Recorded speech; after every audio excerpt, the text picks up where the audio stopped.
In this video, I'll show you how to use Facebook Live for your business, step by step.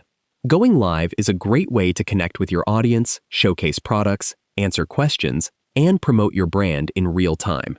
First, open the Facebook app and sign in to the account that manages your Facebook page. Switch to your business page, then tap Create Post and select Live Video. Before you start, add a title and description that tells viewers what your live session is about. If you're promoting a product or service, mention it clearly in the description. Next, choose your camera settings and make sure you have a stable internet connection.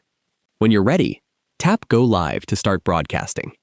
During the live stream, interact with viewers by answering their questions, responding to comments, and encouraging them to like and share your video.